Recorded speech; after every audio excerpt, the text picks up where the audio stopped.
Your life doesn't change when the world becomes easier. It changes the second you decide you deserve more. That's the moment everything shifts. Not when luck improves, not when people treat you better, but when you raise your internal standard and refuse to live one more day as a diluted version of yourself. Every detail of your life, your peace, your health, your income, your relationships, is a reflection of what you've tolerated. Life doesn't give you what you wish for. It gives you what you believe you deserve. That belief sets your standard, and your standard defines your frequency. Vibrate at average, attract average. Vibrate at excellence, attract excellence. It's not magic, it's alignment. Maybe you've been living by borrowed standards, staying small to keep others comfortable, calling survival peace. But deep down, something in you is done being numb. That voice rising inside isn't dissatisfaction. It's memory. The memory of who you were before you settled. Raising your standard isn't arrogance. It's alignment with natural law. The universe runs on precision. Everything that flourishes obeys structure. When you upgrade your standard, you stop drifting and start designing. You stop asking for permission and begin commanding energy. But growth has a price. It will cost you comfort. It will cost you the approval of those who fear their own potential. It will cost you every lazy habit built on excuses. Evolution is not addition. It's shedding. Each time you choose better, an old layer dies. You'll be tempted to compromise, to say, just this once, to return to what feels safe. But the second you settle, you break the energetic contract you made with your potential. Stay firm. Every time you honor your new standard, you build self-trust. And self-trust is the source of unshakable confidence. From a cosmic view, your standard is your signal to life. Weak signals attract resistance. Clear ones bend reality. When your energy stabilizes at discipline, truth, and precision, the universe reorganizes around that clarity. So ask yourself, what level have you been operating on? Comfort or power? Because your next evolution begins the moment you say, I will no longer accept less than my potential. Raise your standard, and reality will rise to meet you. If you're ready to rise above the noise, like the video, it tells YouTube you're choosing awareness over autopilot. Subscribe now, and don't miss the next chapter in your evolution. And remember, the deepest transformation belongs to those who stay until the very end. Chapter 1. Refuse average. The first act of self-respect. Every time you accept something beneath your potential, you teach life how to treat you. Average isn't harmless. It's corrosive. It eats your edge one small compromise at a time until you wake up wondering why you feel detached from your own strength. The truth is simple. Average is a sedative. It numbs ambition, quiets intuition, and convinces you that good enough is survival. But survival is not living. Look at the patterns that quietly keep you stuck. Hitting snooze instead of rising with purpose. Staying around people who drain your drive. Scrolling away hours meant for creation. Telling yourself, it's fine, when your soul is screaming, it's not. Each of these is an energetic leak. When you settle for them, you hand away fragments of your life force. Refusing average is not about perfection. It's about alignment. The moment you decide you will no longer operate below your capability, you restore integrity between who you are and what you do. The mind may resist, but the body always knows truth. Notice how your energy shifts when you follow through on something difficult. How light you feel after discipline. How heavy you feel after avoidance. That contrast is guidance. Neuroscience shows that repetition wires identity. Every average choice strengthens neural pathways of comfort. Every elevated choice strengthens pathways of growth. Your brain listens to behavior more than intention. When you demand better actions, you reprogram your nervous system to expect better outcomes. On an energetic level, standards are frequency settings. When you choose laziness, you vibrate at stagnation. When you choose excellence, you broadcast clarity and strength. The universe matches your broadcast. Like frequencies attract, not because of magic, but because resonance is physics. Energy seeks harmony. When you raise your internal pitch, your external reality tunes to it. This is why just one time is never just one time. Every act of settling tells your subconscious, this is acceptable. And the subconscious, obedient as gravity, keeps recreating that reality. If you want a higher life, you must refuse to live by the laws of your lower self. Refusing average means confronting fear. Average is comfortable precisely because it hides you from failure. But comfort is a silent cage. Growth will always ask you to step into friction, to risk standing out, to risk being misunderstood. Courage isn't absence of fear. It's allegiance to your standard above your emotion. From a spiritual lens, refusing average is the first vibration of self-respect. It's the declaration to the cosmos, I remember my worth. When you raise your standard, energy rearranges around that remembrance. People start reacting differently. Circumstances either rise with you or fall away. Do not mourn what leaves. Its departure is proof of your upgrade. Start small but serious. Wake up when you said you would. Speak truth even when silence feels safer. Finish what you start. Keep the promises that exist only between you and you. These micro acts of integrity are not trivial. They're sacred calibrations. Each time you choose them, you signal to your own biology that you are trustworthy. And self-trust is magnetic. It pulls new opportunities, stronger relationships, clearer intuition. Imagine your life as a frequency band. Average hums at low amplitude. Noise, distraction, repetition. High standards hum clean and focused. Signal, purpose, power. The difference between the two is simply how consistently you honor what you know is right. The moment you say no more average, you activate momentum. You stop reacting and begin directing. You stop asking, what can I get away with? And start asking, what aligns with who I'm becoming? That shift alone separates mediocrity from mastery. Do not wait for motivation. Motivation is mood. Standards are muscle. The more you practice them, the stronger they grow.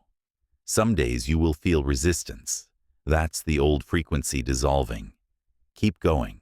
You are not fighting laziness. You are rewiring destiny. Remember, average will always invite you back. It will whisper, you've done enough. Smile at it. Thank it for the lesson. Then keep walking. Because once you've tasted alignment, you will never crave mediocrity again. Your future is not waiting for a miracle. It's waiting for your refusal. Your refusal to live another day beneath what you know you are capable of. That refusal is sacred. That refusal is creation. Raise your standards, and life will have no choice but to match them. Chapter 2. Personal Rules, the Blueprint of Order. Discipline is not punishment. It's structure, the architecture that holds freedom together. Without structure, even the strongest vision collapses under the weight of emotion. Personal rules are that structure. They are invisible boundaries that keep you aligned with your higher self when motivation fades and chaos tries to reclaim your focus. Look at nature. Every thriving system runs by laws. The sun does not forget to rise. The tides do not argue with the moon. Order sustains creation. Human beings are no different. Your potential needs parameters.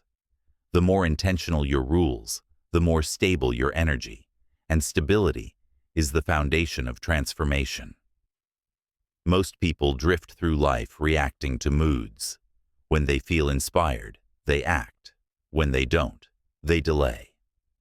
That is emotional slavery. Feelings are weather, temporary, unpredictable. Rules are the climate, consistent, designed. When you live by rules, you no longer ask, "Do I feel like it?" You simply follow the pattern that builds the future you want. A personal rule could be as simple as, I move my body for 30 minutes every morning, or I save 10% of everything I earn, or I speak calmly even when frustrated. Each rule is a declaration of who you intend to be. It's not a restriction, it's a reinforcement of identity. From a neurological perspective, rules conserve energy. The brain craves predictability. It automates repeated behavior to save power. When your rules are clear, your brain doesn't waste fuel deciding each day what to do. Decision fatigue vanishes, and consistency becomes effortless. Every rule you create becomes a neural shortcut toward mastery. From an energetic viewpoint, rules are self-respect made visible. They are boundaries that prevent your power from leaking into distraction. When you say, "This is my standard and I live by it," you emit a stable frequency. The universe trusts stability. It delivers to those who show they can sustain what they ask for. Think of your rules as sacred agreements between you and the future version of yourself. When you follow them, you strengthen the bridge between who you are and who you're becoming. When you break them, you weaken that bridge, and the energy of regret fills the space. Every broken promise lowers your vibration because it teaches your subconscious not to believe you. Confidence is not born from compliments. It's built through kept commitments. Each time you honor a personal rule, even when it's inconvenient, you prove your word has power. That proof becomes pride, and pride turns into momentum. Be careful not to confuse rules with rigidity. Rules serve you. They are not meant to imprison you. They are scaffolding for freedom, a structure that allows creativity to flow without collapse. When you know your non-negotiables, you no longer waste time debating what matters. You simply move through life with clarity. Start with 3 rules. No more. Choose them from the pillars that matter most: health, focus, integrity. For example, health. I fuel my body with what gives me energy, not what numbs it. Focus. I complete what I start before seeking new stimulation. Integrity. I say only what I mean and follow through on every promise. Write them down. Say them aloud each morning. They are your operating system, your internal constitution. Over time, these rules will rewire your sense of self. The world will begin to respond differently because your energy will feel anchored. Opportunities will appear, not because life suddenly favors you, but because your consistency makes you magnetic. You'll notice something profound. Following your rules feels lighter than breaking them. There's peace in order. Chaos may feel exciting, but peace sustains power. Living without rules may seem like freedom, but it's actually entropy, energy without direction. Living with rules is precision, energy with purpose. When you falter, and you will, don't collapse. Recommit. The moment you return to your rules, you restore alignment. The frequency of success is not perfection. It's correction. Rules create rhythm. Rhythm builds consistency, and consistency manifests results. That is the blueprint of mastery. So decide your laws. Make them sacred. Follow them relentlessly. Because every time you obey your higher standard, instead of your lower impulse, You tell the universe, I'm ready to be trusted with more. Chapter 2. Personal Rules. The Blueprint of Order. Discipline is not punishment. It's structure. The architecture that holds freedom together. Without structure, even the strongest vision collapses under the weight of emotion. Personal rules are that structure. They are invisible boundaries that keep you aligned with your higher self when motivation fades and chaos tries to reclaim your focus. Look at nature. Every thriving system runs by laws. The sun does not forget to rise. The tides do not argue with the moon. Order sustains creation. Human beings are no different. Your potential needs parameters. The more intentional your rules, the more stable your energy, and stability is the foundation of transformation. Most people drift through life reacting to moods. When they feel inspired, they act. When they don't, they delay. That is emotional slavery. Feelings are weather, temporary, unpredictable. Rules are the climate, consistent, designed. When you live by rules, you no longer ask, do I feel like it? You simply follow the pattern that builds the future you want. A personal rule could be as simple as, I move my body for 30 minutes every morning. Or, I save 10% of everything I earn. Or, I speak calmly, even when frustrated. Each rule is a declaration of who you intend to be. It's not a restriction, it's a reinforcement of identity. From a neurological perspective, rules conserve energy. The brain craves predictability. It automates repeated behavior to save power. When your rules are clear, your brain doesn't waste fuel deciding each day what to do. Decision fatigue vanishes, and consistency becomes effortless. Every rule you create becomes a neural shortcut toward mastery. From an energetic viewpoint, rules are self-respect made visible. They are boundaries that prevent your power from leaking into distraction. When you say, this is my standard and I live by it, you emit a stable frequency. The universe trusts stability. It delivers to those who show they can sustain what they ask for. Think of your rules as sacred agreements between you and the future version of yourself. When you follow them, you strengthen the bridge between who you are and who you're becoming. When you break them, you weaken that bridge, and the energy of regret fills the space. Every broken promise lowers your vibration because it teaches your subconscious not to believe you. Confidence is not born from compliments. It's built through kept commitments. Each time you honor a personal rule, even when it's inconvenient, you prove your word has power. That proof becomes pride, and pride turns into momentum. Be careful not to confuse rules with rigidity. Rules serve you. They are not meant to imprison you. They are scaffolding for freedom, a structure that allows creativity to flow without collapse. When you know your non-negotiables, you no longer waste time debating what matters. You simply move through life with clarity. Start with 3 rules. No more. Choose them from the pillars that matter most: health, focus, integrity. For example, health. I fuel my body with what gives me energy, not what numbs it. Focus. I complete what I start before seeking new stimulation. Integrity. I say only what I mean and follow through on every promise. Write them down. Say them aloud each morning. They are your operating system, your internal constitution. Over time, these rules will rewire your sense of self. The world will begin to respond differently because your energy will feel anchored. Opportunities will appear, not because life suddenly favors you, but because your consistency makes you magnetic. You'll notice something profound. Following your rules feels lighter than breaking them. There's peace in order. Chaos may feel exciting, but peace sustains power. Living without rules may seem like freedom, but it's actually entropy, energy without direction.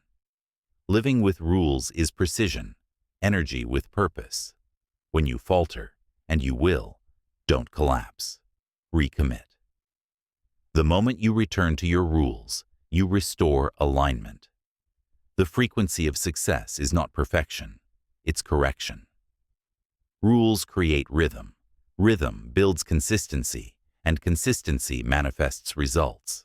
That is the blueprint of mastery. So decide your laws, make them sacred, follow them relentlessly. Because every time you obey your higher standard, instead of your lower impulse, you tell the universe, I'm ready to be trusted with more. Stop. Chapter 3.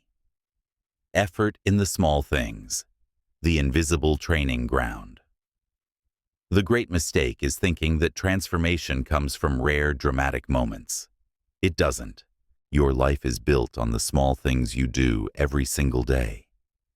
The unseen repetitions, the quiet habits, the tiny choices that either sculpt strength or carve weakness. Excellence is not an act you turn on when it matters. It's a way of meeting ordinary moments. The way you brush your teeth, make your bed, send an email, or speak to a stranger are all votes for the kind of person you are becoming. Nothing is neutral. Everything is training. From a scientific view, small acts form neural identity loops. Each time you bring care and attention to a small task, you reinforce pathways of focus, order, and pride.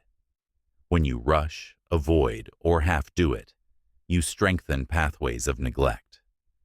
The brain does not judge importance. It simply records repetition. Whatever you repeat becomes who you are. From a spiritual view, effort is vibration. When you pour full presence into what looks insignificant, you fill it with energy. And energy multiplies. The universe doesn't distinguish between sweeping a floor or building a company. It only measures intention. If your vibration in the small is high, the large will naturally expand from it. Average people overlook this law because small tasks don't offer instant reward. But mastery lives in subtlety. Think of a musician tuning an instrument before a concert. The audience never sees that moment, but without it, harmony is impossible. Your daily effort is that tuning. It aligns your energy with precision before the world hears your song. Ask yourself, how do you do the things no one applauds? Do you finish them with care, or just get them over with? Do you give full focus to your morning routine, your words, your posture, your tone? Or do you rush through them as if they don't matter? Because they do. Every movement communicates self-respect. Begin treating small acts as sacred rituals. When you make your bed, do it as a declaration of order. When you prepare a meal, do it as a blessing to your body. When you reply to a message, do it with presence. The goal isn't perfection, it's awareness. Conscious effort turns repetition into refinement. Energy follows attention. If you give a task 20% of your focus, it returns 20% of its potential. Give it 100%, and it transforms both you and the result. That is the hidden symmetry of life. Devotion creates expansion. Effort in the small also dissolves the illusion of motivation.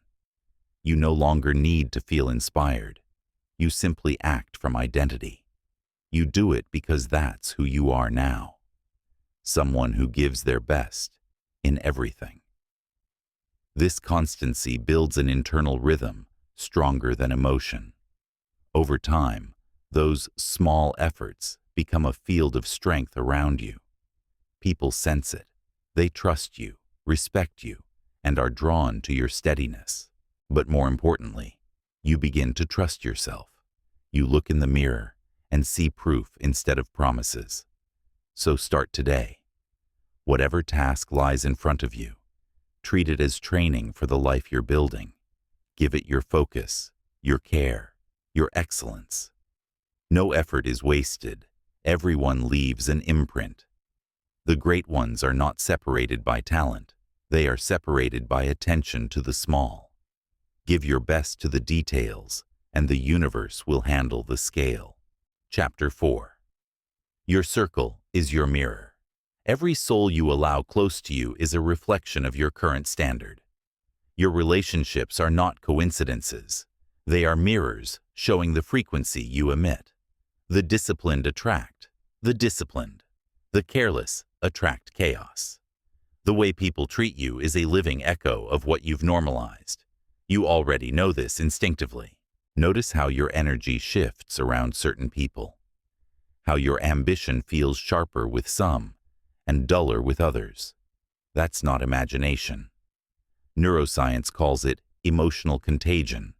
Spiritual science calls it energetic resonance.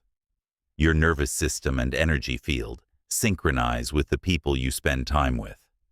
Whether you rise or fall depends on who surrounds you.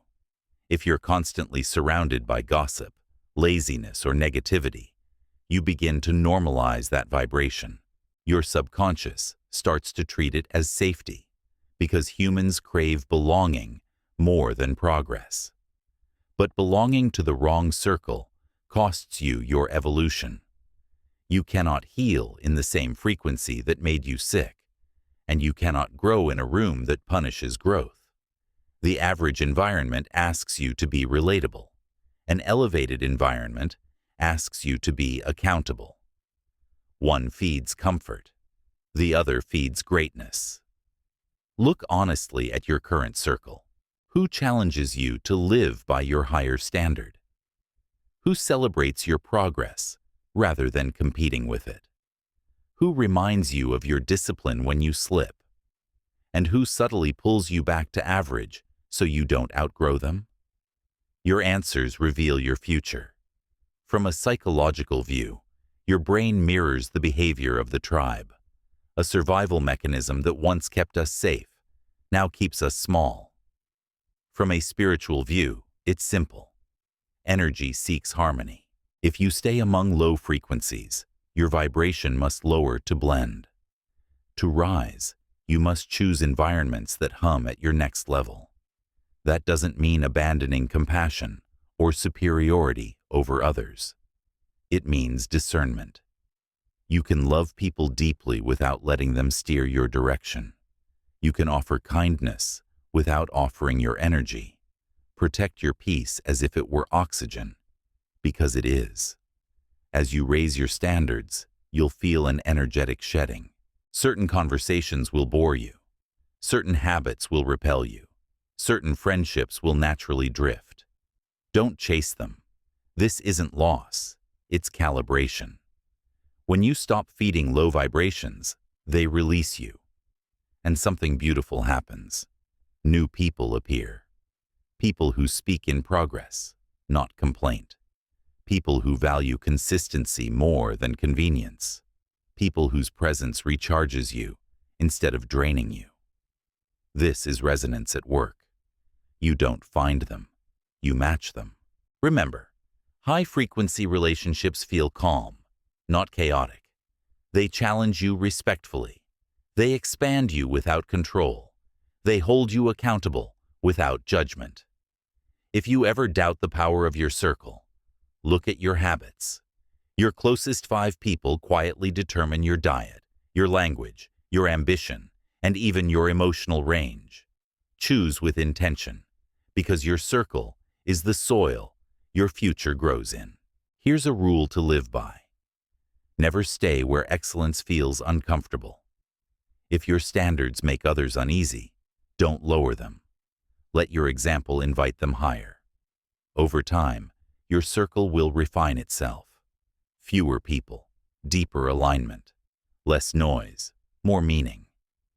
This is how strength travels, quietly, selectively, radiantly. The truth is, you cannot ascend and appease at the same time. The path of mastery is not crowded. Walk it with those who walk with purpose, or walk it alone until they arrive, because you will always become the energy you keep. And when your circle rises, your entire life rises with it. Chapter 5. Never shrink to fit. One of the fastest ways to lose your power is to adjust your light so it doesn't disturb someone else's shadow. Every time you lower your standard to make others comfortable, you disconnect from the frequency that was meant to elevate you. You can't evolve and appease at the same time. The world will often pressure you to blend in, to soften your focus, laugh at mediocrity, pretend you're not serious about growth. Weak environments reward conformity. But remember this: what feels like belonging in those spaces is often slow self-betrayal. The human brain is wired for imitation. Mirror neurons make us subconsciously copy the people around us to stay accepted. That instinct once kept us alive. Now, it keeps us average. Every time you mirror mediocrity to fit in, you program your nervous system to feel unsafe in excellence. Over time, your body associates discipline with isolation, and you start shrinking just to feel included. Spiritually, this is energetic collapse. You lower your vibration to match the room, and that frequency becomes your cage. The law of resonance doesn't judge. It simply matches. If you keep shrinking, life will keep handing you smaller opportunities because you've signaled that your capacity for greatness has limits. But power expands through friction. You were not built to be tolerated. You were built to be transformed. The discomfort of standing alone is the exact temperature where new realities form. You will face moments when the crowd's energy tries to drag you back, when coworkers mock your discipline, when friends label your standards too much, when family members question your ambition. They don't mean harm. They're just defending their comfort. But comfort resists growth. In those moments, remember, their understanding is not your responsibility. You are not here to convince anyone of your frequency. You are here to maintain it. Psychologically, holding your standard under pressure rewires confidence. Each time you refuse to bend, your prefrontal cortex, the seat of willpower, strengthens. Biologically, your nervous system learns safety in strength. Spiritually, the field around you stabilizes. Chaos stops sticking to you because you've become energetically non-reactive. Never mistake solitude for loss. The higher you climb, the quieter the air becomes. Mountains don't apologize for their altitude. To stop shrinking, start noticing where you trade truth for approval. When you laugh at something that disrespects your values, when you downplay your goals so others don't feel small, when you silence intuition to avoid conflict, those are moments of spiritual debt. You pay for them later in resentment and fatigue. The correction is simple but powerful. Choose friction over falseness. Choose the sting of honesty over the numbness of pretending. Choose the loneliness of alignment over the company of confusion. On an energetic level, each act of truth expands your field. The more you hold your standard, the more coherent your vibration becomes. And coherence is magnetic. It draws circumstances that match your clarity. Do not wait for your environment to validate your standards. Your environment evolves because of them. Weak rooms won't transform until someone refuses to participate in their weakness. Be that person. Be the pattern breaker who silently raises the bar just by standing tall. Understand, you can love people and still outgrow them.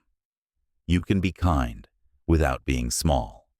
You can be peaceful without being passive. The highest form of compassion is refusing to participate in collective decay. The moment you stop shrinking, you start transmitting. Others will feel it. Some will resist, some will rise. Either way, you have done your part.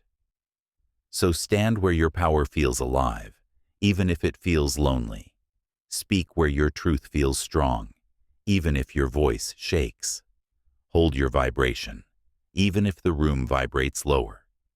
Because nothing weak can sustain itself around a soul that has decided to stop fitting in. Chapter 6. Discipline is freedom. You can't build a strong future on weak habits. Discipline is the bridge between vision and reality, the unseen force that turns potential into structure. Yet most people resist it because they mistake it for punishment. In truth, discipline is liberation. It's the quiet contract you make with yourself that says, "My emotions do not run my life. My purpose does." Freedom without structure is chaos. It's a ship without a compass, moving wherever the wind of impulse blows. But when you install discipline, you install direction. You stop living by moods and start living by principles. From a scientific view, discipline is neuroplastic training. Each time you override a lazy impulse, your prefrontal cortex, the seat of decision-making, strengthens. You literally sculpt your brain to obey vision over emotion. Over time, that mental muscle becomes automatic. What once felt difficult becomes your default. From a spiritual view, discipline is devotion. It is not about force. It is about reverence. Every disciplined act is a prayer in motion, a way of telling the universe, "I am ready to hold what I've asked for." Because life will not give you what you want. It will give you what you can sustain. And only discipline builds the container strong enough to hold abundance. Without discipline, potential leaks. You can have genius ideas, but without consistent effort, they fade into the background noise of someday. You can feel inspired for a week, but without structure, the fire burns out. Inspiration sparks, discipline sustains. The paradox is that discipline first feels like confinement, then becomes liberation. The first mile of the run feels restrictive, the 10th feels alive. The first month of saving feels tight, the later years feel rich. Discipline compresses you now, so you can expand later. You will be tempted to wait for motivation, but motivation is unreliable weather. Discipline is the climate you control. You act not because you feel like it, but because you said you would. Each time you follow through, you store evidence in your subconscious. I am someone who keeps my word. That evidence becomes unshakable self-trust. Understand this law. Your self-image is built from witnessed behavior, not wishful thinking. You can't affirm your way to confidence. You must act your way there. Every small disciplined action, waking early, finishing what you start, choosing focus over distraction, becomes a brick in the fortress of identity. Energetically, discipline refines vibration. Scattered habits scatter energy. Consistent action consolidates it. When you direct your energy in one focused stream, the universe mirrors that coherence with momentum. That's why disciplined people seem lucky. Cheers. Their focus organizes the field around them. Discipline also purifies desire. It teaches you to differentiate between what's tempting and what's true. You stop chasing quick gratification and start valuing lasting fulfillment. You realize that every time you choose immediate comfort, you delay long-term peace. To build discipline, start with one non-negotiable. Just one. Keep it daily until it becomes instinct. Then add another. Like muscles, discipline strengthens with repetition, not overload. If you fail, restart immediately. Do not dramatize it. The longer you linger in guilt, the more you reinforce weakness.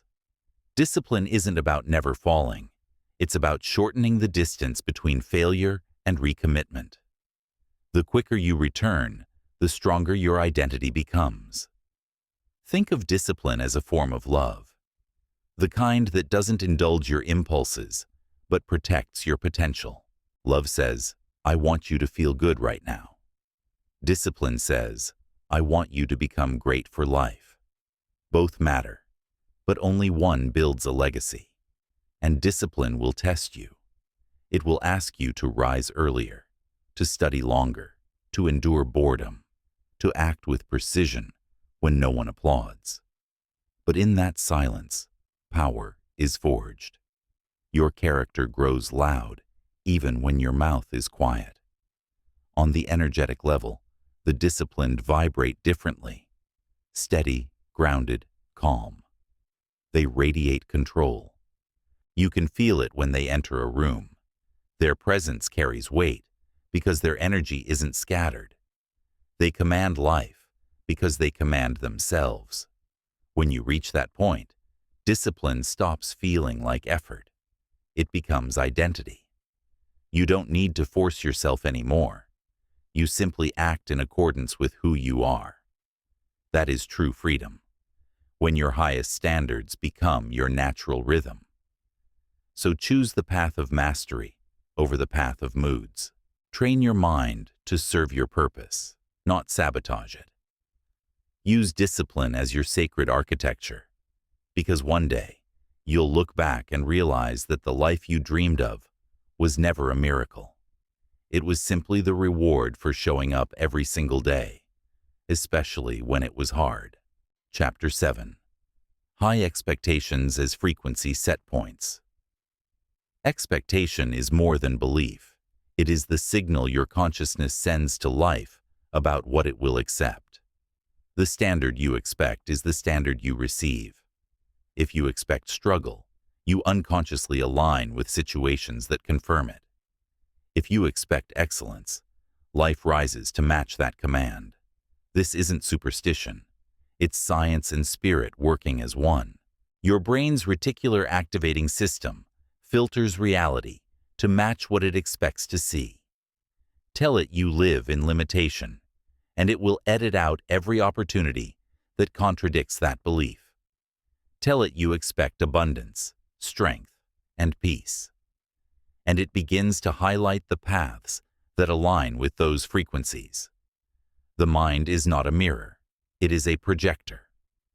What you expect internally becomes the movie you live externally. From a spiritual perspective, expectation is vibration. It's the steady hum you emit, even when silent. You can't fake it. The universe responds not to your words, but to the signal beneath them. If your energy says, I'll settle, life settles. If your energy says, I am prepared for greatness, doors begin to unlock in rhythm with that conviction. But high expectations are often misunderstood. They're not entitlement, they're alignment. Entitlement says, I deserve this without effort. Alignment says, I deserve this because I live in resonance with it. The first drains energy, the second generates it. Raising your expectations is not about arrogance, it's about accuracy. You are not demanding more from life than you are willing to give. You are demanding that your outer experience reflect your inner growth. Expect excellence from yourself in how you speak, how you show up, how you treat others, how you manage your time. Every expectation you set for yourself becomes an energetic set point, a new default frequency. Like recalibrating an instrument, you tune your entire system to perform at a higher octave. You'll know your expectations are too low when your habits feel safe, but your spirit feels restless. That restlessness is divine discontent, the soul's way of telling you, you are underliving your potential. Do not numb it. Listen to it. Let it provoke you into expansion. There is a psychological law here. Behavior always rises or falls to meet expectation. In classrooms, students perform at the level teachers expect. In teams, people match the energy of their leaders.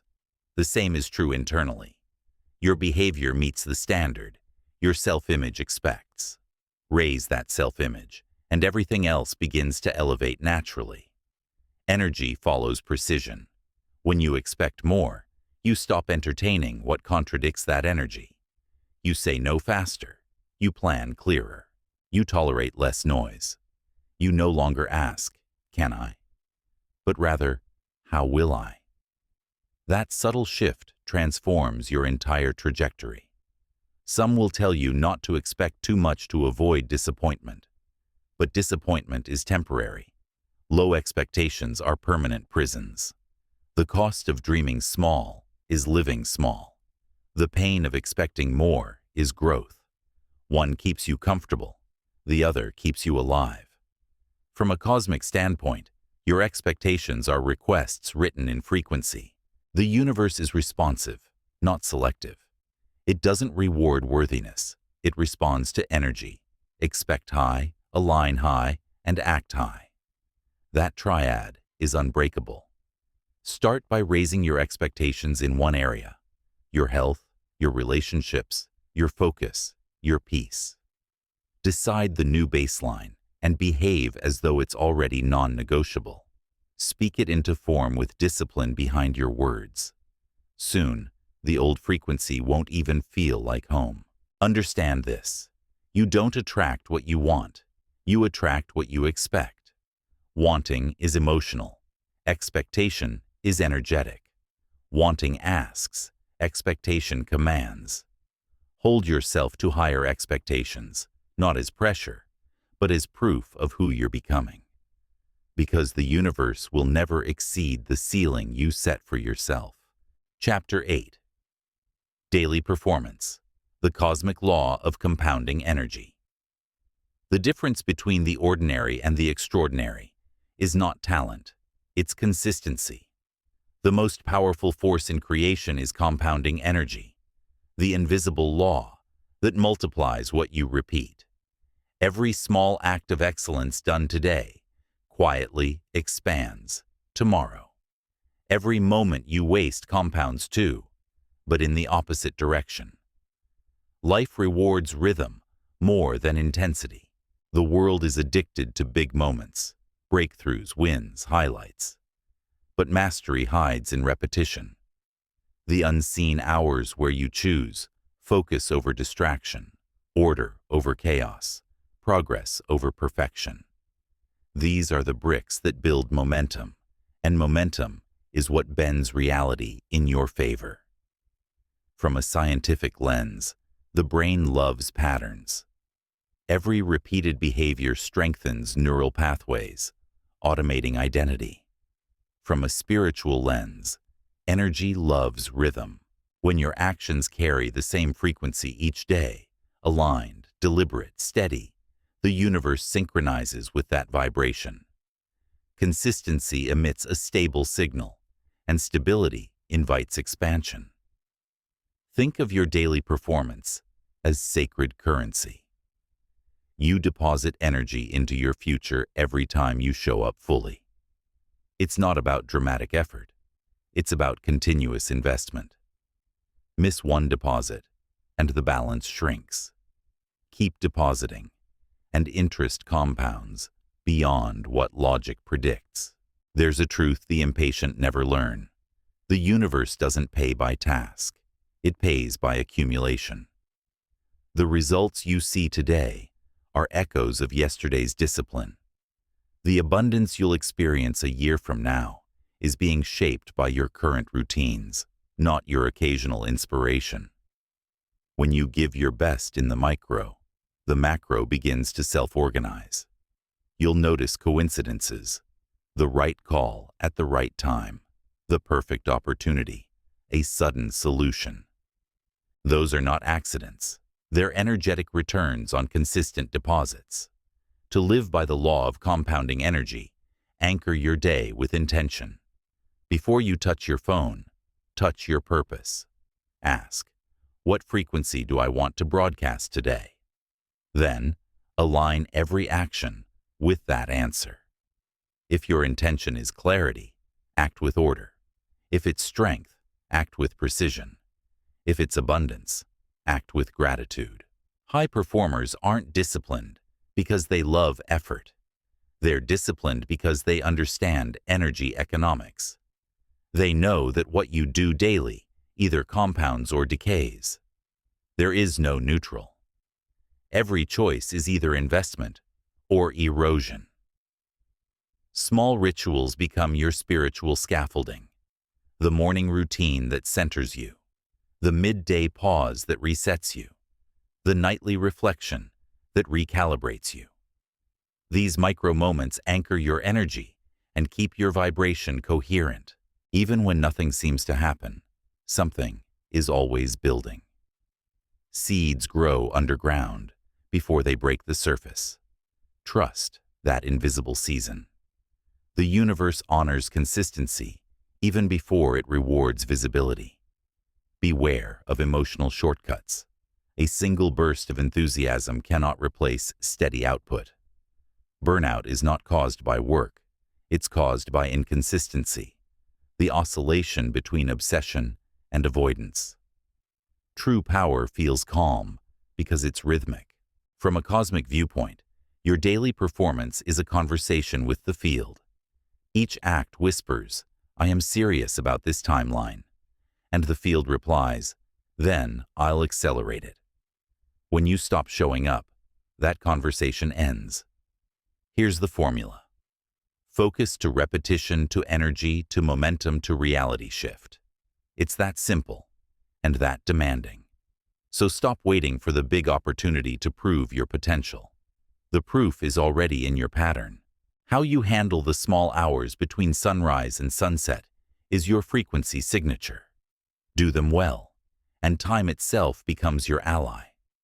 Because when energy compounds, results become exponential. When consistency aligns with intention, the ordinary becomes divine. And when you master your daily performance, you no longer chase miracles. You create them, one aligned act at a time. Chapter 10. Raise your mindset. Thoughts as quantum commands. Your thoughts are not harmless. They are instructions. Every mental pattern is a frequency you broadcast into the field, shaping the matter of your life. What you continually think, you continually build. You are not simply influenced by your thoughts. You are architected by them. You can't expect a magnificent life while running average thoughts. You can't vibrate at gratitude in the morning and at doubt all day, then wonder why your reality feels fragmented. The mind is a transmitter. Each belief sends out a signal, and the universe, neutral, precise, mirrors it back without judgment. From neuroscience to quantum physics, the conclusion is identical. Observation organizes reality. The mind collapses infinite possibilities into tangible experience through attention. What you repeatedly focus on, consciously or subconsciously, becomes your energetic address, where the universe delivers its response. Your mindset is your frequency set point. When it's tuned to fear, you attract proof of danger. When it's tuned to possibility, you attract pathways unseen before. The outer world is not attacking you, it is echoing you. But here's the subtle trap. Most people try to fix their mindset by fighting thoughts, not elevating awareness. They chase positivity while radiating insecurity underneath. That duality keeps the frequency unstable. You cannot out-affirm the energy you refuse to heal. To truly raise your mindset, you must first witness it. Awareness is alchemy. Watch the pattern without judgment. Observe how your inner dialogue speaks. Is it supportive, cynical, reactive, curious? Every tone carries vibration. Even sarcasm has a frequency, and the universe reads it as resistance. Next, discipline your attention. The most sacred act in this age of noise is focus. When your attention is scattered, your power is diluted. When your attention is precise, your reality becomes obedient. Start practicing mental fasting. No complaining for 24 hours. No self-deprecating jokes. No mental rehearsing of worst-case scenarios. Each fast cleans the static in your energetic channel. Soon you'll notice silence between thoughts. And in that silence, clarity appears. From a psychological view, mindset shapes perception through the reticular activating system. Whatever you label as important, your brain filters to confirm. From a spiritual view, mindset is magnetism. Whatever you believe, you begin to embody, and embodiment is command. To raise your mindset, upgrade the questions you ask.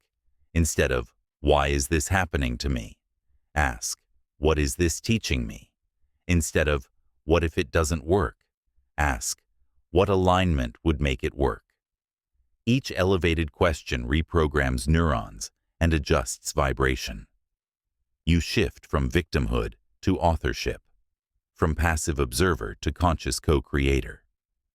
Visualization is the mind's way of sculpting quantum clay. When you imagine vividly, the brain fires identical neural patterns as real experience. Energetically, it means you've begun rehearsing a new frequency before it materializes. The more you feel that state, the faster it anchors into physical form. But mindset work without embodiment is fantasy. You must act as the person who already believes. Speak with certainty, move with intention. Structure your day as if the new frequency is already yours. This is not pretending. It's pre-alignment. Each elevated thought plants a seed. Each consistent action waters it. Together, they create coherence, the harmony between belief and behavior. And coherence is power. It's the state where energy flows without resistance, where manifestation accelerates effortlessly. When you raise your mindset high enough, you stop chasing outcomes. You begin commanding them through presence. Opportunities sense your stability and orbit toward you. Solutions reveal themselves because your mind is tuned to the frequency where they exist.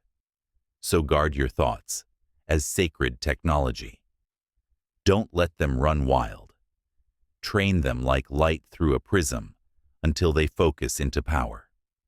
You are not your mind's prisoner. You are its programmer. And once your mindset is mastered, no external circumstance can pull you below your frequency again. Because reality no longer happens to you. It unfolds through you. Chapter 11. The Invisible Architect. Reprogram your energy field. You are not just a body moving through space. You are a field vibrating through existence.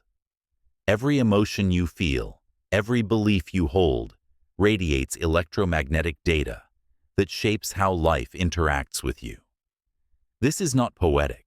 It's measurable physics. Your heart emits the strongest electromagnetic field in your body. It extends several feet beyond you, constantly broadcasting frequencies of coherence or chaos.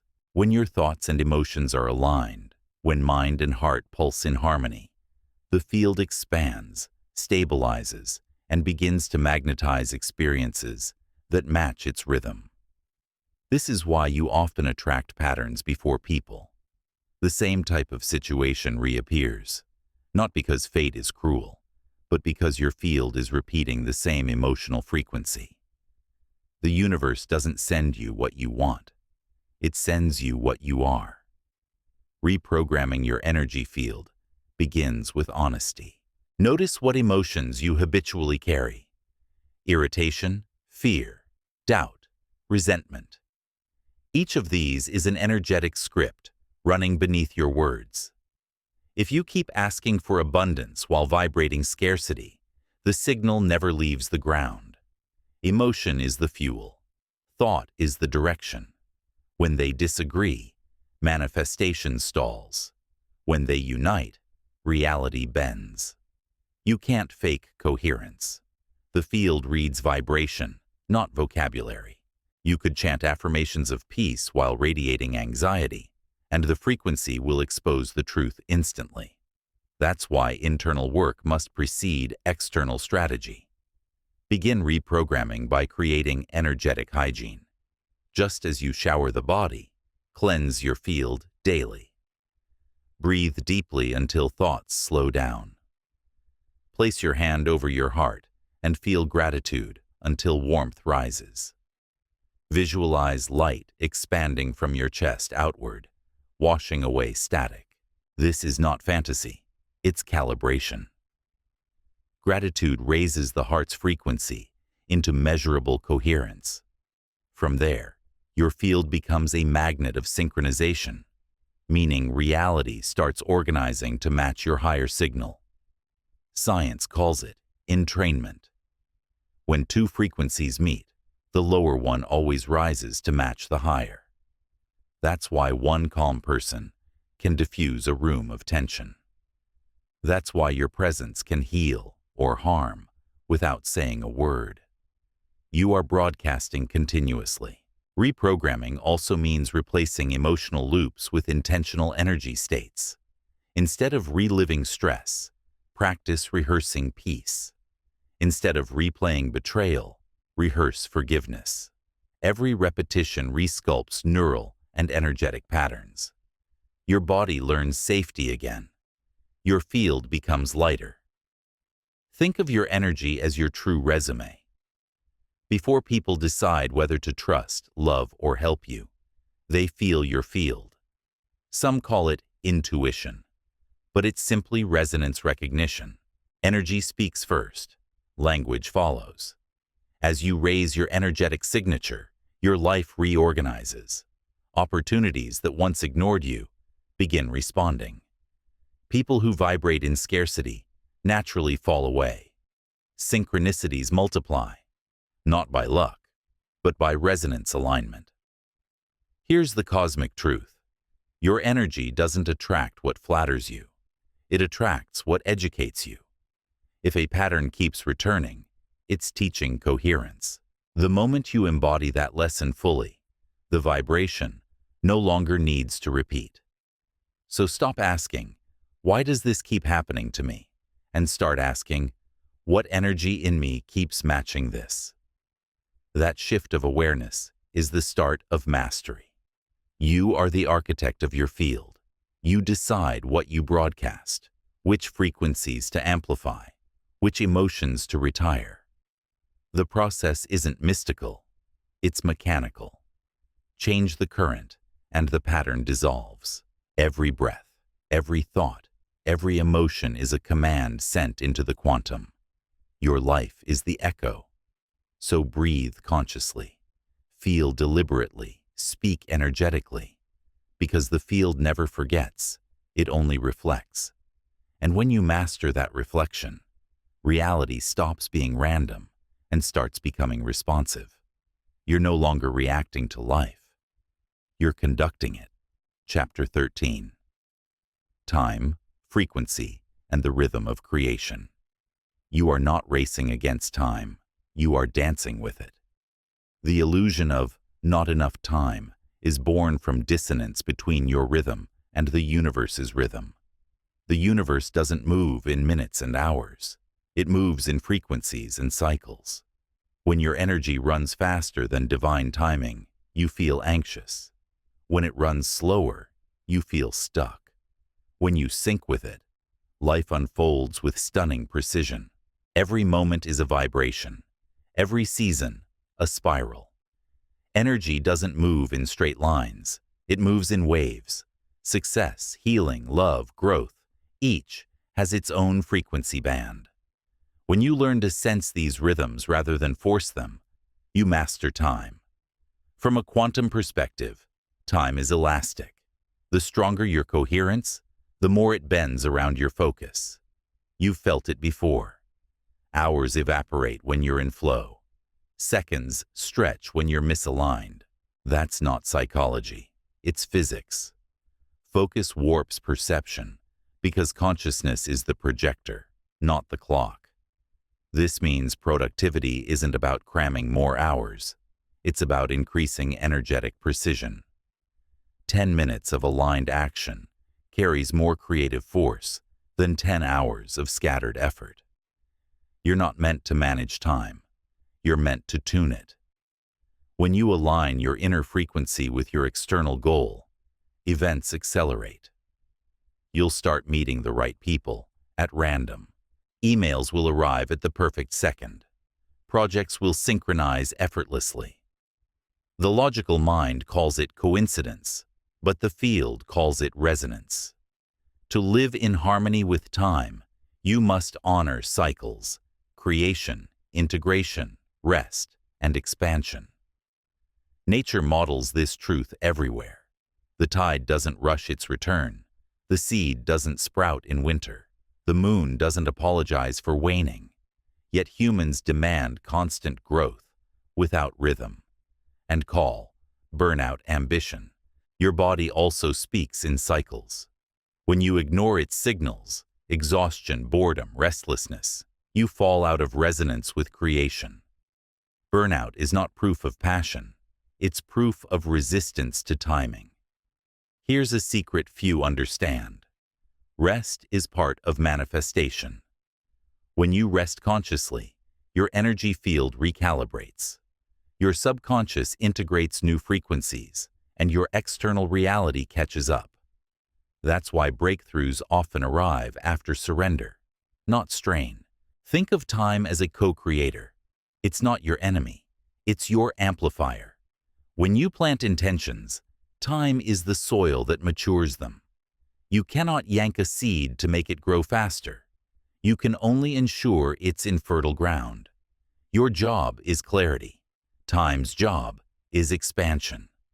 From a cosmic lens, all moments already exist. What you call future is simply a frequency you haven't tuned to yet. The more precise your vibration, the quicker you access that timeline.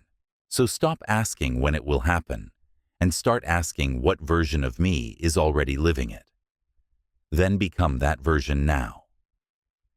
Practical mastery of time begins with presence.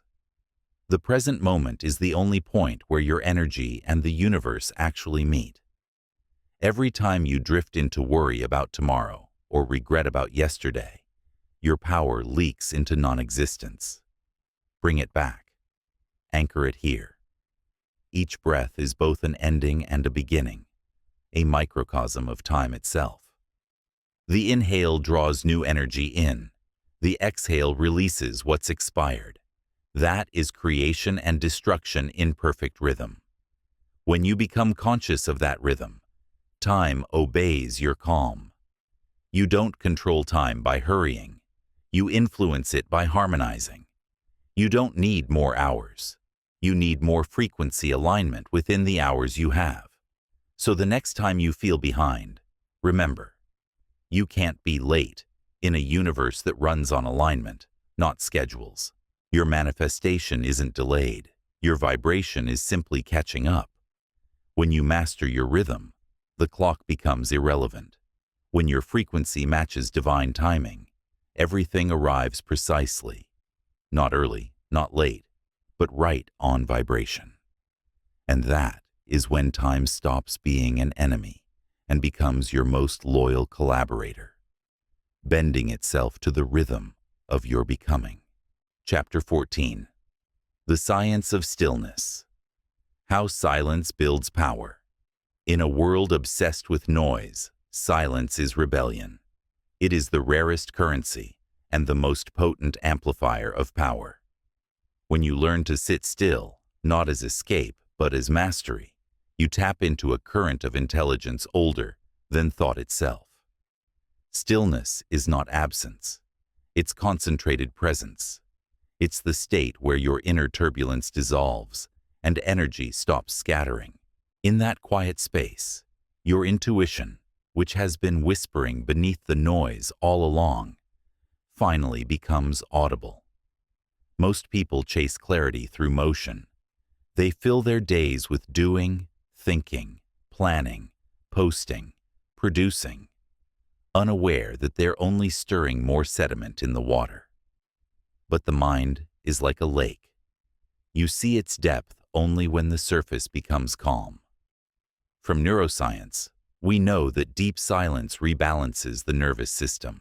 The brain shifts from beta chaos into alpha and theta coherence, the frequencies where insight, creativity, and healing occur. From the quantum perspective, stillness synchronizes your energy with the field's baseline rhythm. What mystics call source, what physicists call the zero-point field. In stillness, your energy stops broadcasting scattered frequencies. It becomes one clear tone, like a tuning fork, aligning with the vibration of the cosmos. And that tone is power. There is a cosmic law few obey. The greater the silence before action, the greater the force behind it. When you act from noise, you scatter energy. When you act from stillness, you concentrate it. The most powerful beings on earth are not those who shout the loudest. They are those whose presence shifts the air before they speak. Their calm is magnetic. Their restraint is thunder wrapped in grace. Stillness is also the reset button for identity. When you stop reacting, roles dissolve. You are no longer performer, achiever, protector. You simply are. And in that pure beingness, you remember. Everything you've been chasing is already inside the silence. From this place, decisions simplify. You don't ask the world what to do. You feel the answer rising from the quiet. That inner knowing is intelligence beyond logic. It's your connection to the infinite database of consciousness. To practice stillness, you don't need a mountain or monastery. You need willingness. Start small. 5 minutes of unmoving awareness before touching your phone. Sit. Breathe. Observe thoughts passing like clouds. Don't chase them. Don't judge them. Let them go. Each time you return to the breath, you strengthen command over your frequency. Stillness reveals that rest and power are not opposites. They are the same vibration at different speeds. The deeper the rest, the higher the potential. Even nature reflects this. Winter looks like death, but it's silent preparation for bloom.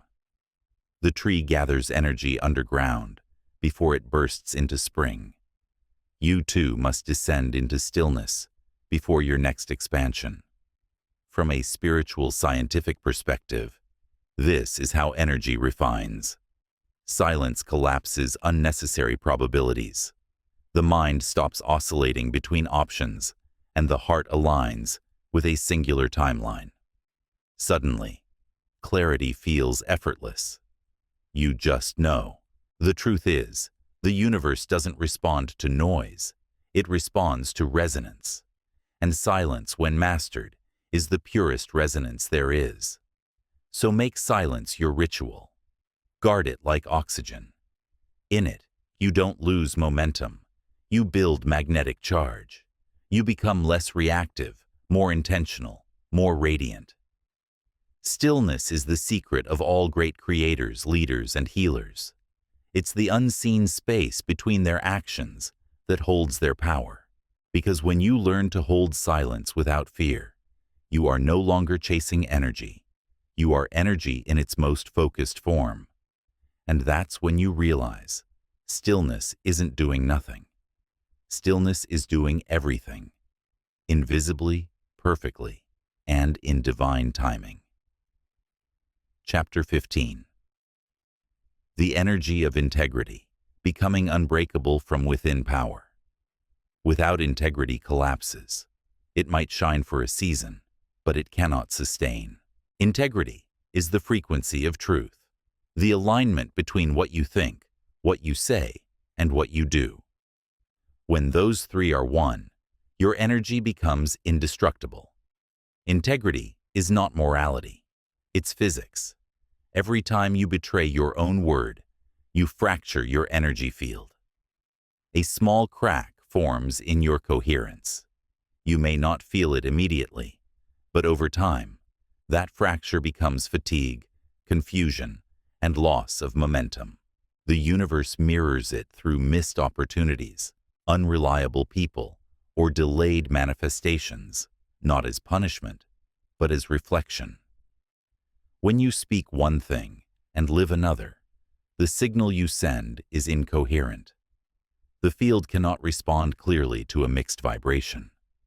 But when your actions match your truth, when you say what you mean and mean what you say, your energy condenses into clarity, and clarity moves mountains. Integrity is the spiritual immune system. It protects you from energetic parasites, manipulation, deceit, self-sabotage, because when your field vibrates with truth, falseness cannot attach. People may still project onto you, but their projections slide off because there's nothing for them to stick to. From a scientific standpoint, coherence in the heart and brain synchronizes electromagnetic waves. This synchronization is measurable power. It literally influences the environment around you. From a spiritual standpoint, this coherence becomes authority. You stop needing to convince. Your energy speaks for you. Integrity doesn't demand perfection. It demands congruence. When you fall short, acknowledge it instantly. Realign through action, not guilt. Each honest correction rebuilds the signal. Shame lowers frequency. Responsibility raises it. Ask yourself, where have I been saying yes while meaning no? Where have I promised energy I never delivered? Where have I been betraying my own intuition for comfort? Every answer you face with courage heals a fracture in your field. Integrity also governs manifestation speed. The universe moves fastest through vessels it can trust. When your word becomes law, when promises to yourself are treated as sacred contracts, the field accelerates around you. Why? Because coherence eliminates resistance. Your energy no longer argues with itself. This is why people who live with integrity often radiate calm power. They don't need force to influence others. Their alignment does the work. You feel it in their presence, a steadiness that makes chaos quiet down. That's not charisma. That's energetic purity. Living in integrity will test you. You'll face moments where silence is easier than truth, comfort easier than clarity, popularity easier than principle. But every time you choose truth over convenience, your frequency rises. Every act of honesty polishes your energy into transparency, where light passes through unobstructed. The price of integrity is high. You'll lose approval, shortcuts, and shallow connections. But what you gain is priceless. Self-respect, inner peace, and power that cannot be stolen. Integrity is also self-trust. When you live by your word, you stop negotiating with weakness. Your mind knows you can be relied upon. You no longer need constant motivation because discipline becomes identity. That's the shift from effort to embodiment. From a cosmic lens, integrity aligns you with universal intelligence. The field itself operates through truth. Lying, even to yourself, is energetic friction. But truth, spoken and lived, is lubrication for creation. The more authentic your signal, the smoother reality flows. So make this your vow. Let every word be clean. Let every choice be consistent. Let every boundary be honest. And when you slip, return swiftly. Because integrity is not a rule book. It's resonance maintenance. When you master it, your energy no longer fractures under pressure. You stop chasing alignment. You become alignment. And that's when the universe begins to trust you with more power, more purpose, more synchronicity. Because it knows you won't distort what you're given. Integrity is not about being flawless. It's about being whole. Chapter 16. The frequency of gratitude, turning energy into abundance. Gratitude is not a polite emotion. It's an energetic technology. It's the act of matching your vibration to abundance before evidence appears. Gratitude doesn't wait for proof. It creates it. When you feel genuine appreciation, you signal the universe. I already have. And in the language of energy, I already have commands. Give me more of this. From neuroscience, gratitude increases dopamine and serotonin, the brain's natural elevation frequencies. From a spiritual lens, it expands the electromagnetic field of the heart, syncing it with creation's rhythm. Gratitude is coherence disguised as emotion.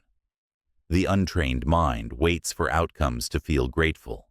The wise soul uses gratitude to summon them. Because in energetic law, the cause and effect are reversed. You don't receive to feel thankful. You feel thankful to receive. When you hold gratitude, even silently, your energy shifts from lack to presence. You stop broadcasting "I don't have" and begin broadcasting "I am fulfilled." The universe reads only that frequency. Scarcity cannot coexist with appreciation. They are opposite vibrations. Every moment offers a portal to abundance, hidden inside awareness. The sunlight through the window, the breath that continues without instruction, the quiet resilience that carried you through pain. These are not small blessings. They are signals reminding you that life has never stopped giving. Gratitude tunes you back to that truth. But gratitude is not denial. It doesn't pretend struggle is joy. It finds meaning inside struggle. It says, "This challenge is chiseling me into clarity." It honors the lesson, not the pain. And that shift transforms resistance into power. From a cosmic perspective, energy expands where attention rests. Whatever you acknowledge with appreciation multiplies. This is not superstition, it's resonance. When you thank a person, you amplify their kindness. When you thank your body, you accelerate its healing. When you thank your challenges, you transmute them into wisdom. The most powerful gratitude is specific, not "I'm grateful for everything," but "I'm grateful for the strength I found when I wanted to give up, for the unexpected kindness in a stranger's word, for the clarity pain gave me." Specific gratitude sharpens the vibration, like light through a lens. Practice this. Each night, recall 3 moments from the day that elevated your state, no matter how small. Feel them, not just list them. Let your chest warm until emotion becomes energy. That feeling is your calibration signal.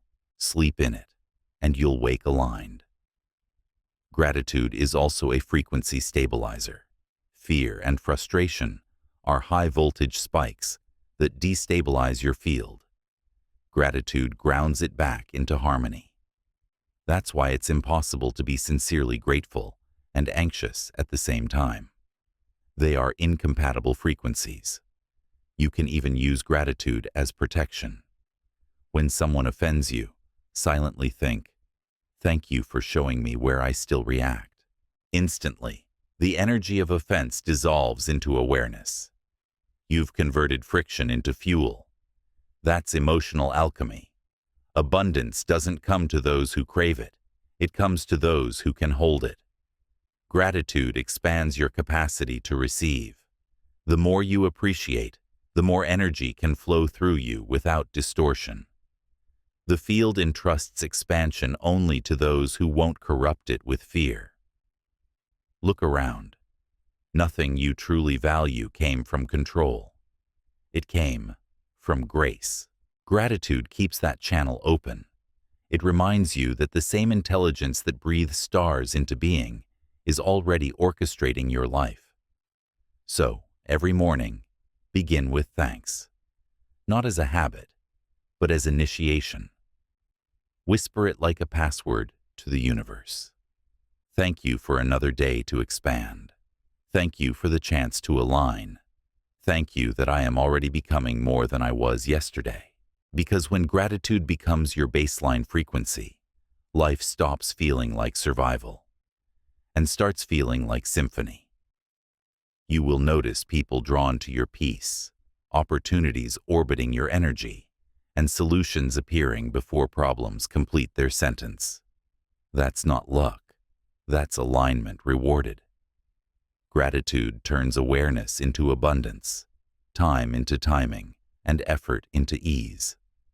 It is the softest vibration, yet it bends the hardest realities. Chapter 17. Embodiment. Living as the frequency of your future. You have spent the previous chapters learning how to think, feel, and align. Now comes the highest art of creation, embodiment. To embody means to become the vibration of what you desire so completely that the universe has no choice but to match it. It's not about pretending. It's about remembering. Your future self already exists, not as imagination, but as frequency. Every possible version of you is real in the quantum field, vibrating on its own wavelength. The only question is, which frequency are you currently tuned to? Most people approach change as if it's linear. I'll get there someday. But reality doesn't operate in lines. It operates in states. You don't walk to your new timeline. You tune to it. Embodiment is that tuning. It's when your thoughts, emotions, and behaviors merge into the identity of your future. When that happens, manifestation stops being an event. It becomes maintenance. You no longer chase transformation. You stabilize it.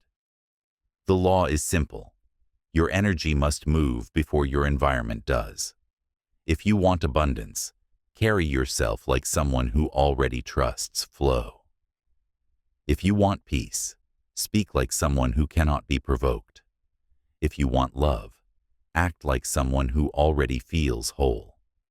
You are not waiting for permission. You are giving the field direction.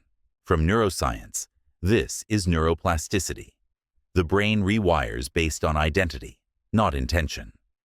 From a spiritual lens, it's transmutation.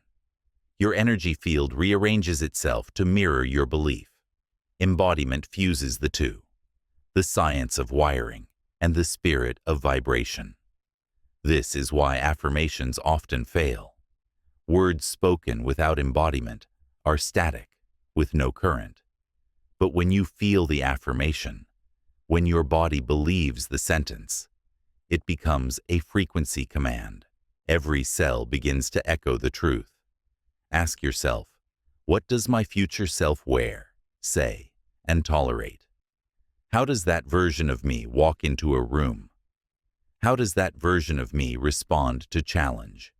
Then stop rehearsing it and start living it. Identity is not achieved through wishing.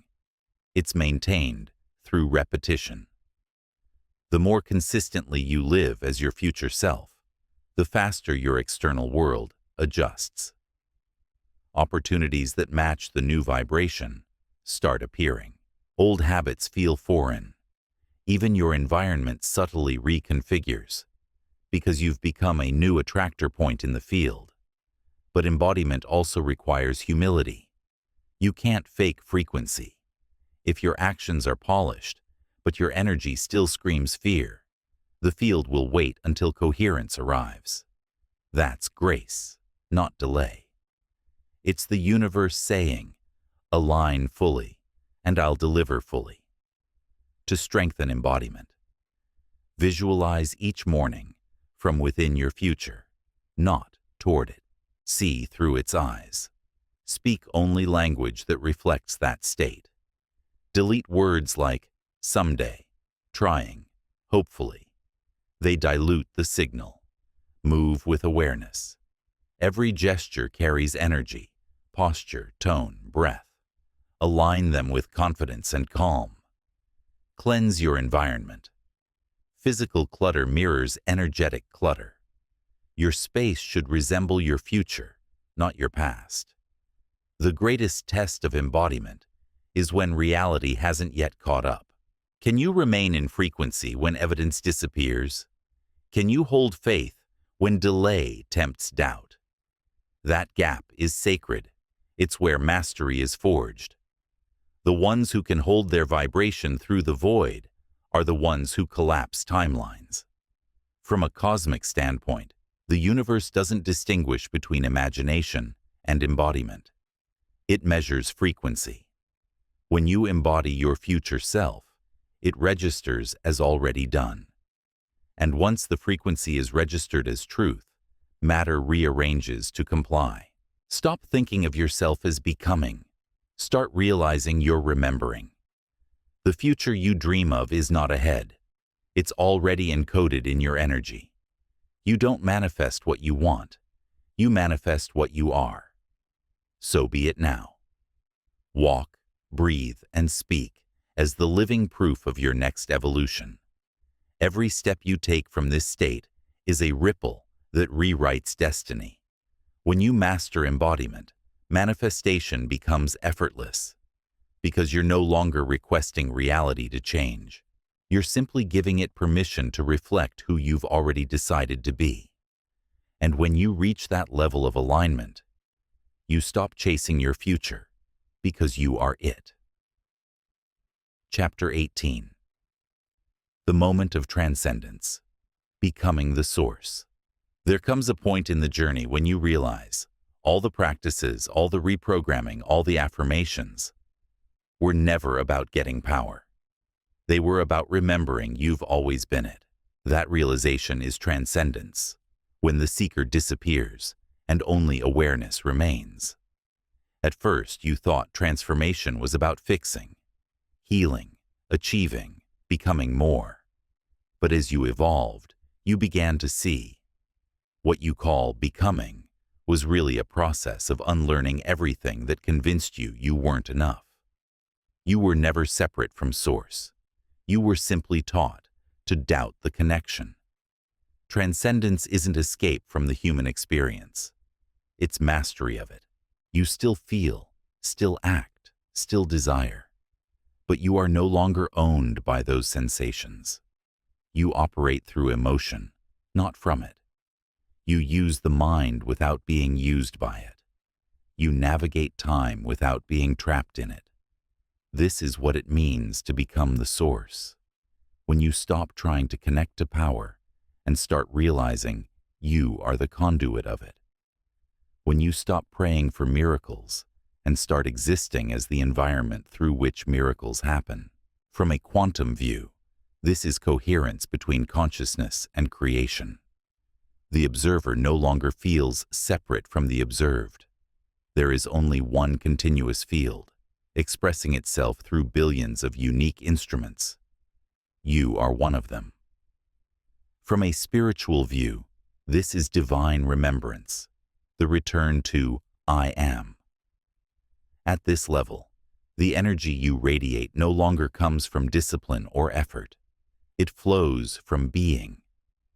You don't practice alignment. You are alignment. You don't try to raise your frequency. You live at it.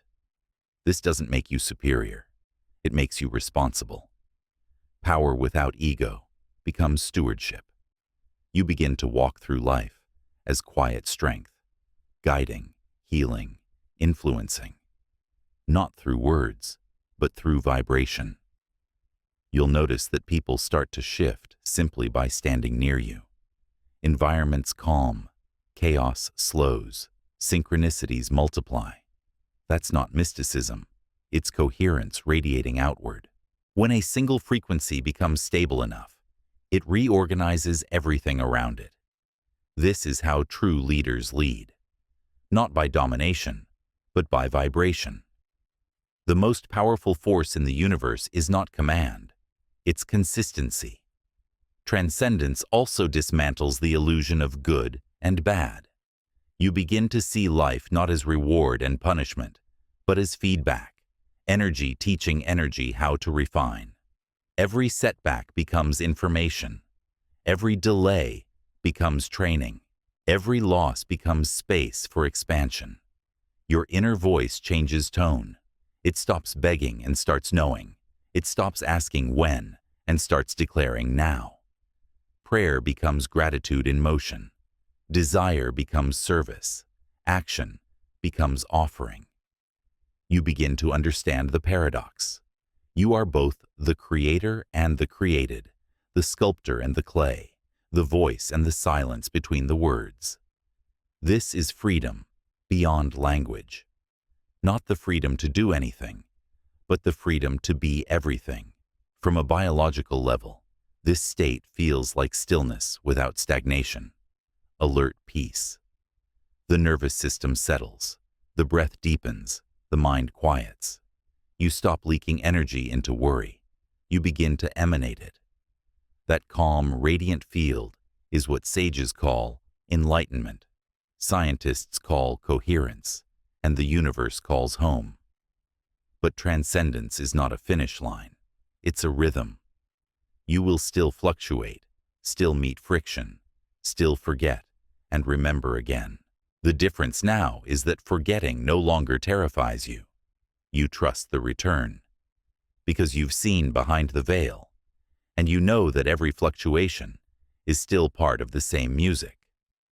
So walk through the world lightly, as the source remembering itself in human form. When you speak, let it heal. When you move, let it align. When you breathe, let it bless. And if ever you doubt again, simply pause, feel your heartbeat, and remember. The same force that spins galaxies is pulsing in your chest. You were never separate. You were always the signal. When you live from that truth, you no longer manifest your desires. You emanate them. You don't chase the light, you become it. That is transcendence. That is mastery. That is the return to your original frequency, the infinite remembering itself through you. Chapter 19. The Return to Service. Power as Purpose. When the self has been mastered, the next evolution is simple. Give it away. The point of power was never possession. It was circulation. Energy only fulfills its purpose when it moves through you into others. The river doesn't keep its water. It gives it, and in that giving, it stays alive. You've spent so long learning to command energy, to refine your field, to embody your future. But now, the final initiation of mastery is realizing your evolution was never meant to end with you. It was meant to extend through you. Service is the completion of abundance. When you pour your alignment into others, your time, your wisdom, your art, your compassion, you prove to the universe that energy is safe in your hands, and the universe responds by sending more. This is the law of divine circulation. Whatever you give from coherence multiplies in return. From a psychological view, service dissolves ego. The brain shifts from self-centered analysis to empathic integration. From a spiritual lens, it harmonizes your frequency with the frequency of creation itself. The universe expands through giving, and so do you. True service isn't martyrdom. It's not depletion. It's overflow. You give not because you lack boundaries, but because your field has become so full that it naturally spills into the world. This is why the most powerful beings radiate calm generosity. They are not forcing virtue. They are vibrating abundance. Their energy gives before their words do. They walk into rooms and raise the signal without needing recognition. To live in service, you don't need a platform or a stage. Every interaction is a portal. The smile you offer, the patience you extend, the wisdom you share without expectation.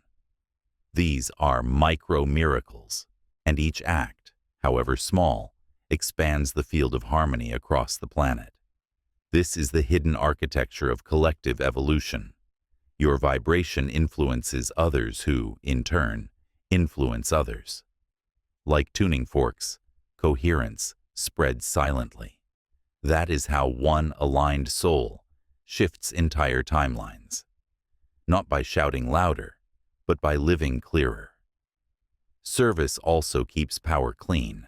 Without it, success calcifies into ego. But when you use your power to uplift, the ego dissolves back into purpose. Gratitude replaces pride. Presence replaces pressure. You remember that your gifts were never yours. They were the universe's way of expressing itself through you. Ask yourself, how can my clarity serve something beyond my comfort? How can my discipline become medicine for someone else's chaos? How can my story become a bridge instead of a monument? This is how legacy begins. Not in monuments, but in impact. The energy you circulate today becomes the atmosphere someone else breathes tomorrow. When service becomes your way of being, creation flows effortlessly.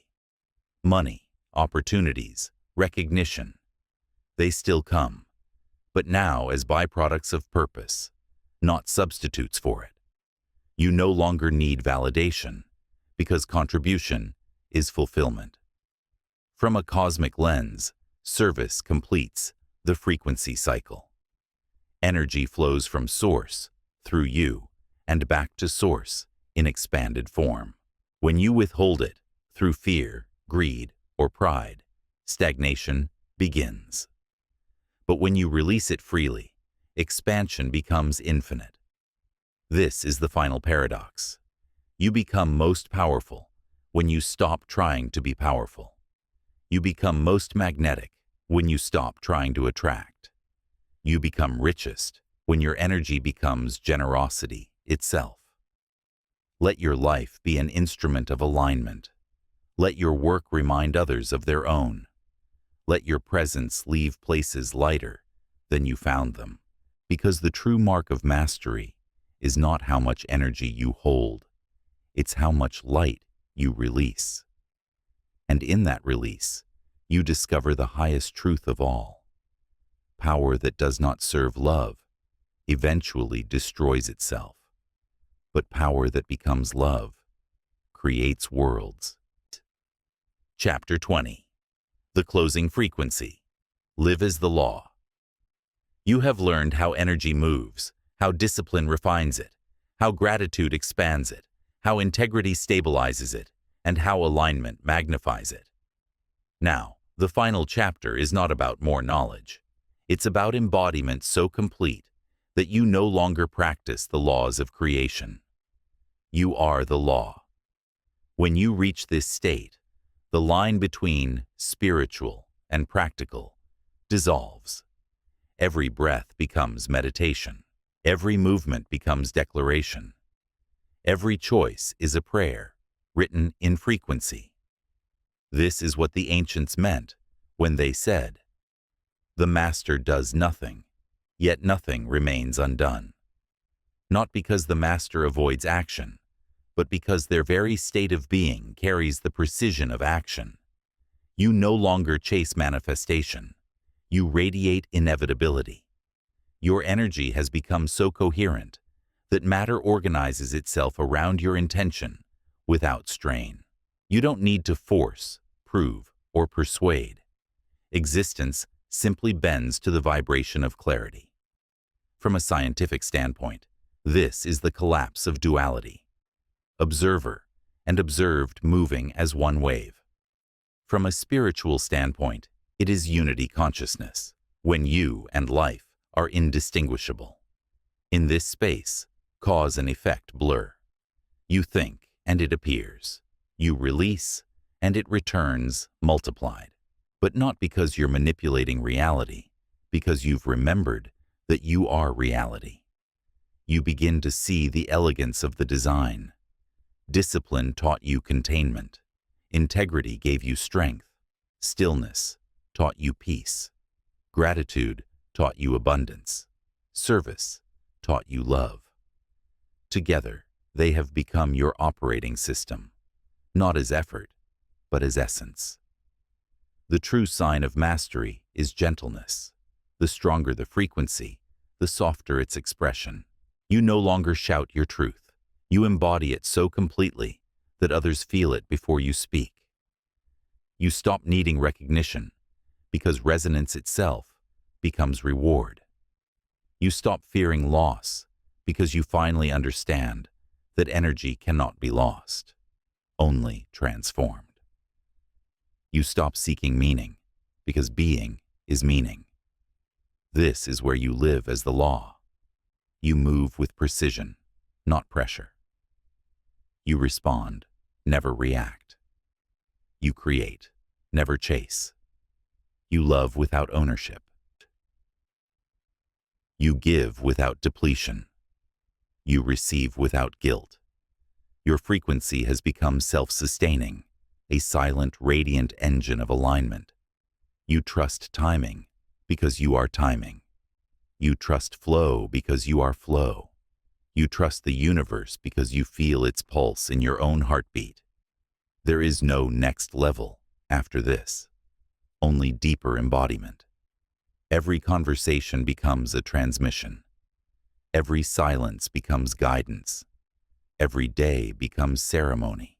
You begin to understand that all the work was never about control. It was about surrender, the surrender that reveals your truest authority.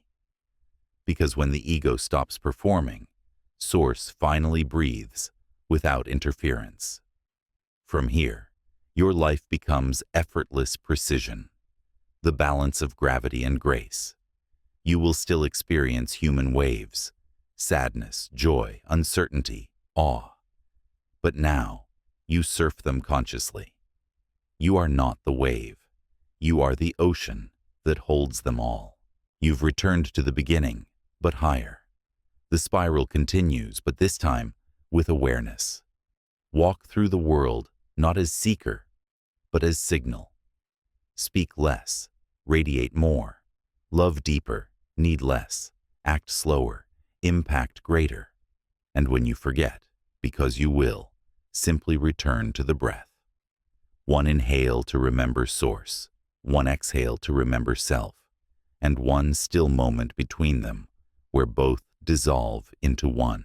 That is the closing frequency, not an ending, but a beginning of living as pure coherence. You are no longer following the laws of creation. You are creation, remembering itself. Awake, grounded, radiant, and free. Epilogue. The aftertone. When all the lessons quiet, when the words fade into stillness, what remains is you. Not the version you built to survive, but the one who finally remembers how to live. You began this journey searching for clarity, strength, focus, purpose. But somewhere along the way, you discovered that everything you sought was waiting behind a single decision: to stop abandoning yourself. Every chapter, every principle, every law of energy was never meant to change you, only to return you. Return you to the pulse beneath noise. Return you to the knowing that your peace is not a prize, but your nature. Return you to the truth that life does not happen to you. It happens through you. There will still be days when fear visits. Let it. There will still be moments when doubt whispers. Listen, but don't obey. You are not here to silence the noise. You are here to sing louder than it. Remember, discipline is not a cage. It's your spine. Stillness is not absence. It's your amplifier. Integrity is not restriction. It's your protection. Gratitude is not sentiment. It's your strategy. Service is not sacrifice. It's the soul's natural exhale. When you live from this remembrance, you become a calm storm, still in center, unstoppable in motion. You no longer chase alignment. You radiate it. You walk into rooms and shift them without effort. You create without control. You rest without guilt. You rise without noise. The world will notice your calm before your words. That's how they'll know. You've become the frequency. Carry this knowing quietly. protect it. Practice it in small ways. The way you breathe before reacting. The way you bless your meals. The way you close your eyes before deciding. Because mastery isn't built in grand moments. It's kept alive in the gentle ones. And one day, when someone asks how you changed your life, you'll smile and say, "I didn't. I simply remembered who I was and stopped arguing with it." So go. Live not as seeker, but as signal. Let your existence be evidence that consciousness, when aligned, needs no permission to create beauty. You are the law in motion, the silence that moves mountains, the frequency that heals rooms. And this is your aftertone, the quiet hum of a soul in perfect resonance with itself. If this audiobook gave you even one moment of clarity, share it with someone who might need the same pause. And subscribe so next time, calm finds you first.